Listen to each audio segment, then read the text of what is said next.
Our next set of guest speakers, we have a tag team presentation by Chris Hale and Melissa Partyka. Chris is with Harte Research Institute for Gulf of Mexico Studies, and Missy is with Mississippi, Alabama Sea Grant Consortium. They're going to be sharing about what communities need to prepare for disaster based on work that was done between our team in partnership with GOMRI and also the National Academies of Science, Engineering, and Medicine's GRP program. Chris's fun fact, in her own words, I have an identical twin sister. We switched seats in class only once in high school, German class, but we did not succeed in fooling our teacher. This was because I was the one who knew how to speak German, but my sister did not, and we should have picked another class to switch it up in. I still got an A, but I still can't recall much German other than Ich bin Chris. As for Missy, Dr. Partyka's fun fact is that today is her birthday. And she's also a champion saxophonist. Is that right? Did I get it right? Yeah, okay. All right, Chris and Missy, take it away. All right, thanks, Em.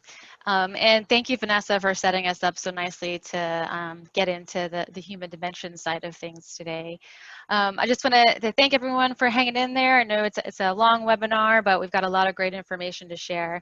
As Emily said, my partner in crime, Missy, and I will be sharing with you today about a project we worked on together along with the rest of the Sea Grant Oil Spill Science Outreach team.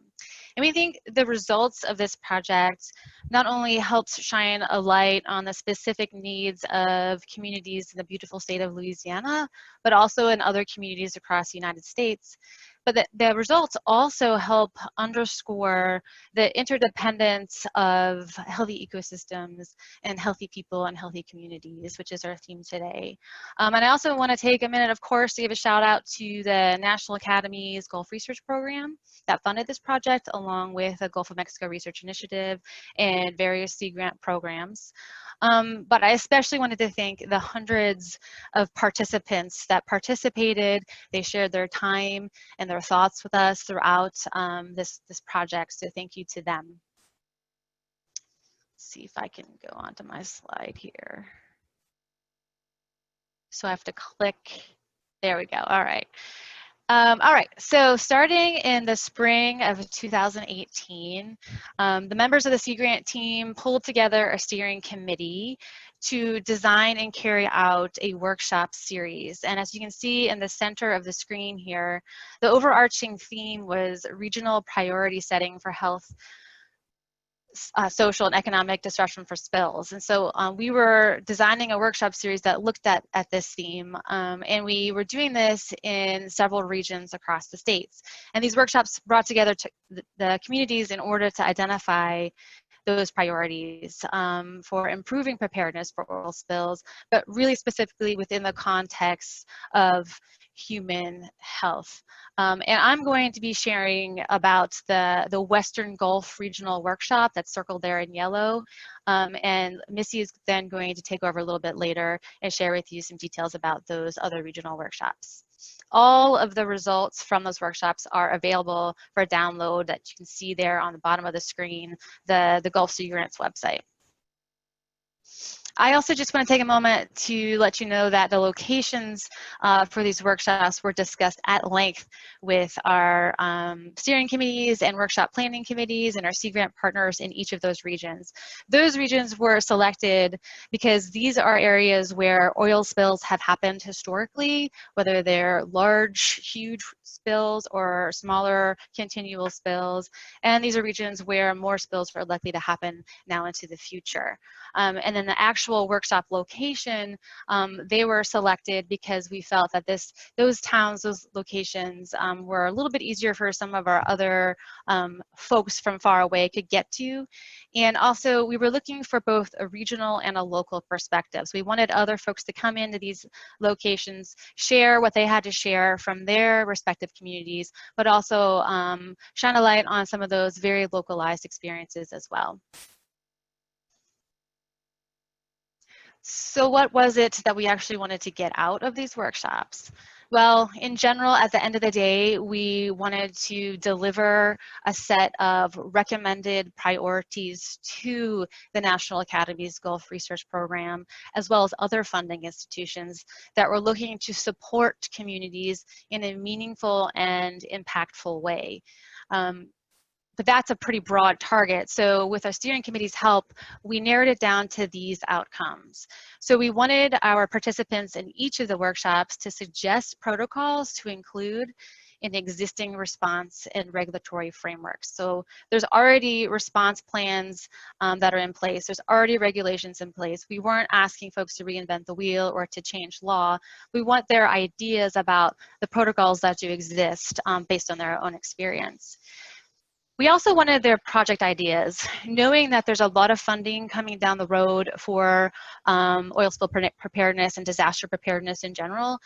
We want to know what these communities felt were good ideas as far as projects and what to spend that money on. We also wanted them to identify research and outreach priorities, identify resources available and perhaps resources that weren't available. And ultimately, too, these workshops were a great opportunity to foster new connections and partnerships. You know, there's different audiences that we serve, as Emily highlighted earlier on in the webinar, and those audiences don't often get to come together and interact and learn from each other. So these workshops were a chance to do that. So diving in on the Western Gulf Workshop, as I said, we held this December 4th and 5th in 2018 in Houma, Louisiana. The title there was Prioritizing Health and Oil Spill Preparedness, and it was facilitated by myself and the rest of Texas Sea Grant and my other team members. And Houma, as many of our listeners probably already know, are already familiar with, but for those that might not be, Houma is home to a mix of oil industry workers, tribal communities, fishing families, and other residents who have very strong ties to the natural resources in the coastal area of Louisiana. And over time, they have continued to experience multiple disasters in addition to oil spills like floods and land loss and climate change. So we felt holding this workshop here in Houma was a good way to represent what's really going on here in the Western Gulf. So each workshop was designed, as I said, with a steering committee, but each separate one had its own planning group. And that planning group had to come up with themes. So we weren't just talking very generally about what are the priorities. Again, we were talking about very specific things that were important to the communities in the Western Gulf. So the planning team pulled past workshop reports, needs assessments that have been done over the years, and consulted experts to narrow down these themes. And so effectively integrating human health, well-being, and social dynamics into response planning was a big theme.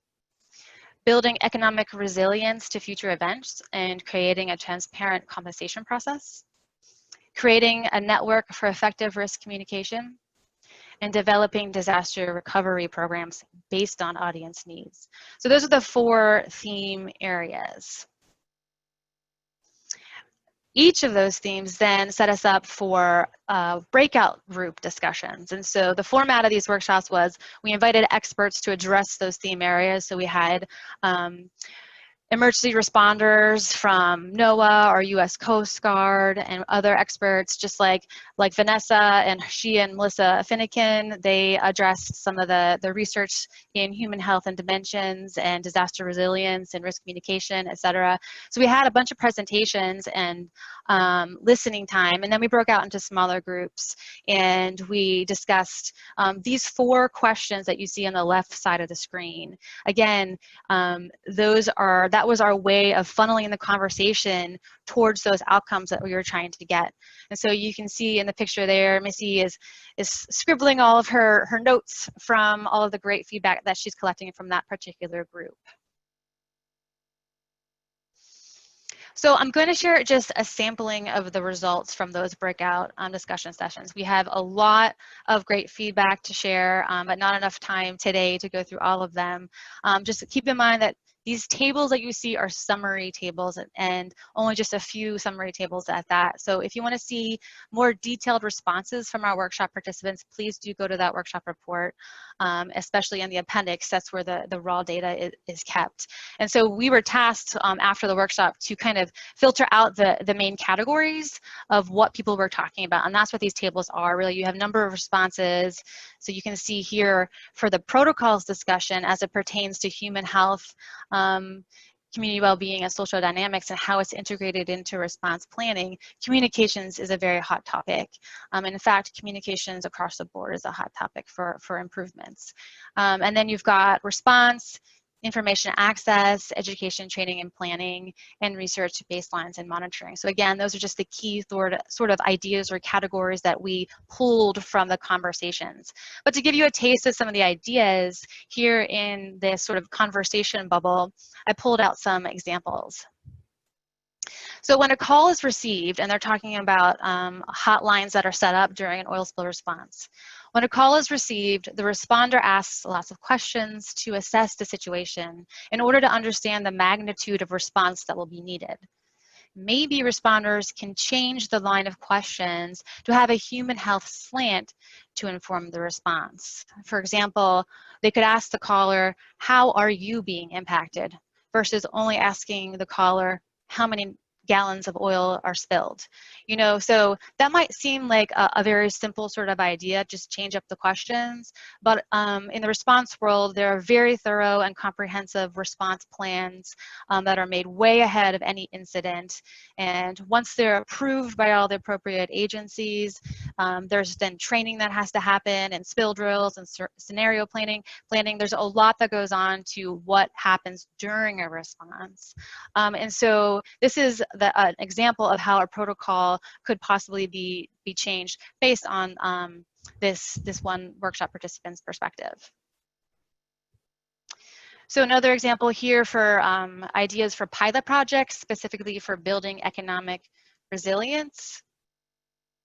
We see here the key categories up here. They started getting really into research and outreach ideas, but they also mentioned some employment diversification ideas, improving partnerships, and getting access to information. Of course, there were some other ideas as well. But an example here is that can food banks, shelters, churches, and other groups work closer together on a regular basis so they can be better prepared when crisis occurs? Create a co-op of shared funds or resources and involve food banks. Consider the people who live day to day or paycheck to paycheck. So again, looking at that economic resilience and thinking about the different types of groups that are being impacted. And there you can see our fabulous host, Emily, jotting down some answers on that flip pad right there. Here we're looking at research and outreach ideas. And so this table is split into research and outreach. And this was specifically for developing audience-based spill recovery programs. Again, communications comes out on top, but also you can see more research is needed at different time points throughout recovery. And an example here of an audience-based recovery program is youth. So someone mentioned youth. Youth are particularly vulnerable but underserved. Young community members are vulnerable to misinformation or false information while also being overlooked during a response. People that deal with youth issues should be tapped to interact with response communication to ensure young people are not left out of the conversation and not overlooked for potential mental health threats. And I'm sure some of this might bring to mind, maybe you have your own children who spend a lot of time on social media and perhaps are absorbing some sort of misinformation and likely negative information. So this is an idea here that someone brought up, looking at that type of audience as far as recovery goes. So finally, some tables looking at the resources. There were a lot of really wonderful suggestions for this Louisiana workshop, where actual names of organizations, names of tools, names of individuals, names of health clinics, etc., were listed, and all of those ideas are available in the report. But I also want to draw your attention to what is needed. Again, if you haven't picked up yet, communications needs to be improved. Communication, I guess, approaches or tools as a resource. Funding and training come out on top. And one example here that I pulled out as far as training goes, I pulled out because it looks at the fishing community, which of course, as we know, is very important to the Gulf Coast. It has implications for our economies and our culture. Create workshops for fishers to help them adapt to changing conditions. Connect them with information on changing conditions and how to change with them, such as entrepreneurial training. So I know that was a lot of really quick information about some of those results and very broad tables, but in general or in summary, I just want to let you know the sort of key points here. We know that from the Houma workshop in Louisiana and across the Western Gulf, there is a need for short and long-term communication. Again, those phases of response, you know, the responders go in and do an excellent job cleaning up the spill, but it doesn't stop there. Recovery and restoration takes a long time. That communication needs to continue over the long term. Also, education and training is needed, especially about economic resilience. You heard a little bit earlier from Vanessa about the compensation process. That is definitely one that caused a lot of people stress and anxiety and impacted the health of a lot of communities. So some more tools and training as far as compensation, but also claims, and just in general, what other options do folks have as far as livelihoods go. And the need for connectivity with communities to improve information flow was also a key theme here. The theme of trust came up a lot, and so there was a lot of suggestions about creating relationships, especially looking for those gatekeepers in certain communities, those liaisons, you know, folks that want to help the response community, the recovery and the restoration communities. They want to get access to those communities and maintain those relationships so that information can continue to flow. And that goes both ways. Those communities also want access to the response and recovery workers themselves. We need to find a way to make that happen. So again, this is where you can go to access the report specifically to the Western Gulf that took place in Houma, Louisiana. You can download it from that website. But at this point, I'm going to hand the microphone over to our birthday girl, Missy, and she's going to share more about the other regions. Thanks, Chris. And it is my birthday, but I feel like birthdays shouldn't count during COVID, so I get another year back as far as I'm concerned. So I'm going to spend the remainder of this time going over some of the other outcomes from the other regional workshops. We heard a lot about what just happened in Louisiana, as we should during a Louisiana-centered webinar, but I think it's also worthwhile seeing some of the commonalities that we have with some of the communities across the Gulf of Mexico and maybe some of the differences.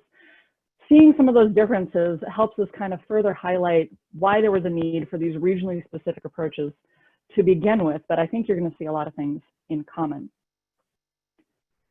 So to begin with, the very first workshop after the Houma workshop in 2018 was up in beautiful, very cold Anchorage, Alaska, and Chris and I both had an opportunity to go out there and assist Alaska Sea Grant with holding that workshop. As we all know, community members down here continue to hurt 10 years after Deepwater Horizon. It may surprise you to know, or perhaps not, the community members up in Alaska are continuing to hurt 30 years after the Exxon Valdez spill. What was apparent during this particular workshop, and I'm just going to go quick highlights from each of these workshops, was that there continues to be concern over past impacts to subsistence resources and fisheries, as well as potential future impacts to these resources. And a lot of times when people hear about subsistence resources, they are thinking about fish and fisheries products, but it's not just that. It can be medicinal and ceremonial resources and things that maybe if we did not include members of Native American communities, responders and researchers would not necessarily know that these were high priority items that needed additional attention or communication about the value of those resources. One thing that became incredibly apparent is that in order to get that information, we have to involve community members. We have to involve different nations, and we have to involve members of different villages. Unfortunately, Alaska is also a very huge space, and that means a number of these communities are incredibly remote.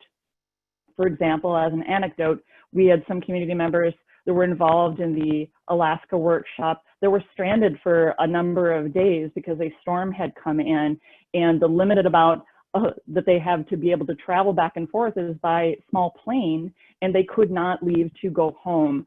So just think about trying to organize a meeting or get folks in the room to talk to the response community, or try to get research conducted when you're so remote that just a storm can ground you for a couple of days from being able to go back home again. And these are ideas that come out during these workshops. But it was also clear that there were a lot of issues facing a number of these community members that weren't just oil spills. Yes, oil spills, were on the horizon. This is what we were there to talk about. But through global climate change or changes in land allocation or, mineral rights or drilling or reduction in the available ice sheets, so that's opening up shipping channels and really changing their access to native fishing and hunting areas. These are all weighing on these communities, and I think that's something we can appreciate in Louisiana and in coastal communities in the Gulf as well, that there's a lot of things on our minds, and it's not just oil spills, and that needs to be considered. Down in Santa Barbara, hosted by University of Southern California's Sea Grant, they took a slightly different approach. There was a recent oil spill in 2015, and so they took it from a case study standpoint for the Refugio oil spill. And they brought together community members, state and federal entities, nonprofit organizations to talk about lessons learned following that response. What became apparent is there was a need to build these relationships in, so in the event of an additional spill, a future spill, they wouldn't be starting from this ground up where there was this miscommunication between community members, the resources that were out there, potential volunteer efforts. Again, it became apparent that there needed to be greater inclusion of Native communities in early discussion and planning, not just in the midst of a spill when communications are most difficult. But really, it was clear that there is a concerned and passionate community out there that are eager to volunteer and want to be a part of these response efforts. And that's a resource that's available that needs to get tapped into, but that can only be tapped into if those lines of communication are established early on. As Chris referred to, the majority of these regions where these workshops were being held had experienced oil spills in the near or far term, but there was some kind of collective knowledge and understanding about what those spills meant to the community. However, the one hosted by Virginia's Sea Grant out in Virginia Beach, there was not that collective knowledge. They had not had a major spill. They did not know what to expect or how their community would respond or what the resources were that were in place, much less lessons learned. So the bulk of this workshop really got to the basis of creating these connections and fostering community relationships with researchers, with responders, with resource managers, with policymakers to open these lines of communication in a way that I think it was advantageous to them, and I think all of us were a little envious of prior to a disaster, establishing these relationships. But it was also clear that there was a need to tailor communication to individual communities, that it could not be one size fits all. And as Chris referred to, having those liaisons, those gatekeepers of communities to help foster in these flows of communication, and that it couldn't just end here, that needed to be continued workshops and outreach activities, that this couldn't be a one-off where it was opening a door only to allow it to close again with time. Now, the final workshop in this 5-part series was hosted in Alabama, and I had the opportunity to lead those. And I also got the great advantage of getting to learn from some of the other workshops that took place, understood where there was additional needs that needed to be filled, how we needed to tweak our approaches. And these are things that we promised we would try to do throughout, is understand how do we get the most amount of information in order to move the ball forward with this entire project. So to begin with, I hosted a fairly standard type workshop in Mobile in May of 2019. just like you see here, and you've seen the pictures of the other ones in a conference room in a hotel setting with flip charts behind us and folks sharing their information and breakouts and speakers with slides presenting information. And we got a lot of great information. Some of it was similar to what we heard in Houma and some of the other regions, and some of it was different. For instance, they talked about the need for public information officers, those trusted individuals that are specific to communities that might actually be in the inner circle of response communication, that they can go out to the communities and more rapidly feed information out to them, rather there being this lag and they're trying to figure out who's telling us the most accurate information, how do we make decisions. They've got a trusted individual in place. But something that was interesting is they also talked about the need, or the lack thereof currently, of safe spaces for community resource or staff. As many of you might have experienced, either through the most recent storms or in times past, a lot of these really vulnerable communities are in low-lying areas. When storms come in, there are forced evacuations. And not only are there forced evacuations of individuals, but they're forced evacuations of resources. They might not have the ability to house ambulances or fire trucks or things like that in the actual communities, much less staff for city offices, et cetera. And so those things have to evacuate. And it might be something as simple as having secure spaces to house resources closer to these outlying communities so that they have the opportunity to react more rapidly in the event of a disaster.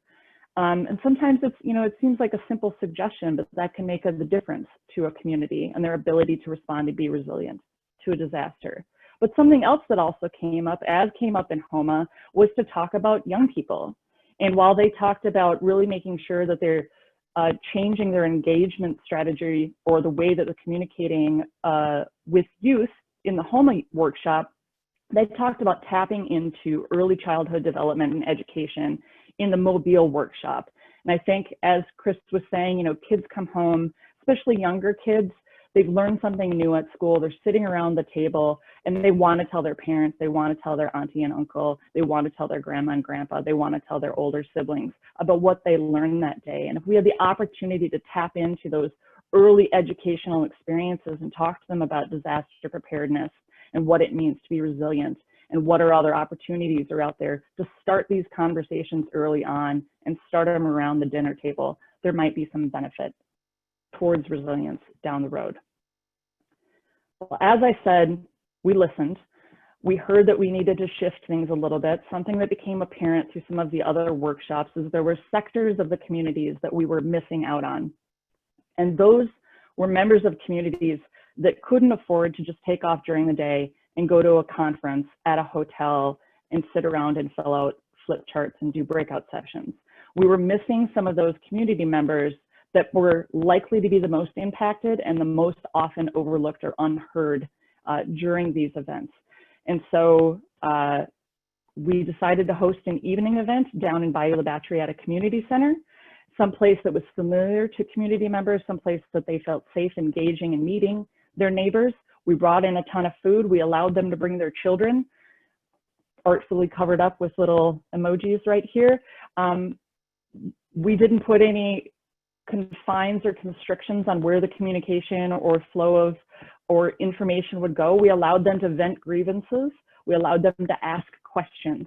And where possible, we extracted what we thought their needs were. And some of the highlights that we saw from that was an immediate and apparent need for multilingual outreach in training approaches. We had 4 different languages were being spoken in this one community center room, and we had a couple different translators, none of them formal translators. And so it became pretty obvious communicating what our questions were, trying to understand what their needs were, and opening up dialogue with the response individuals that were in the room was challenging. But it was worthwhile seeing, like, this is a gap and this is something that needs to get filled in. But they also had a lot of concern about restoration and protection of natural resources. As we heard from the talks earlier today, these communities are integrally involved in the natural resources, and they need a healthy Gulf in order to sustain their communities, their culture, their lifestyles, their families. And they are concerned about long-term impacts after an oil spill, as well as other disasters. So that's something that's important, of understanding our ties to the landscape and what that means for community resilience. But also the need for regular early engagement, long-term engagement with these communities, not just showing up in the midst of a disaster and then, as they say, parachuting back in, only to just leave again right after the disaster is resolved. That's difficult for communities to deal with in the most extreme situations. And then prevention is key moving forward, MICU. I'm going to briefly go through some of the research highlights that we saw. As Chris said, there's a lot of information out there. All of it's compiled in these reports, but I want to hit a few key of these. In gray here are the Western Gulf outcomes from Houma. In yellow are the Eastern Gulf outcomes.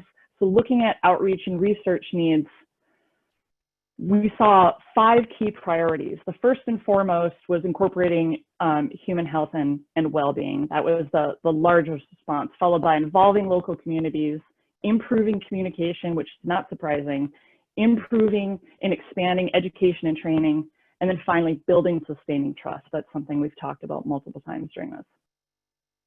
So briefly, each one of these is going to be one of those little pie wedges. Highlighted in yellow is what came out of the Western Gulf, and you can kind of see where the Houma workshop fell in with the rest of them. But incorporating human well-being ideas that coming out, figuring out ways to integrate human well-being into the response. Seems pretty straightforward. Chris talked about one of them, like just changing up questionnaires, but also characterizing pre-spill well-being, something that I think a lot of us have heard about, that there's need for baseline understanding so that we can understand what are impacts to communities and what does that mean for community recovery. Communicating.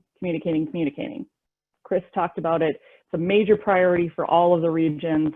The Western Gulf fell right kind of in the middle right there, but really figuring out ways to characterize best communication practices for these diverse communities. And that's diversity of age structure, it's diversity of socioeconomic structure, it's diversity of languages.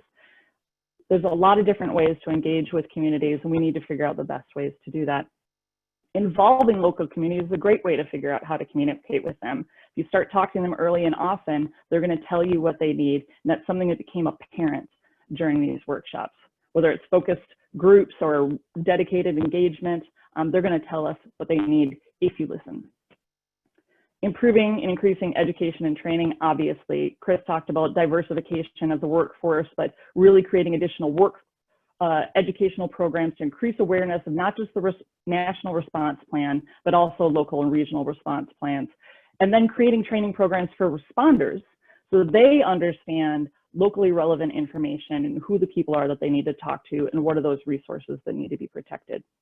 And then finally, a big one, building and sustaining trust and figuring out ways that we can continue to foster trust with these communities between our researchers, our responders, policymakers, et cetera. Universal needs that we saw across all of the workshops were communication, community engagement, transparency, and training.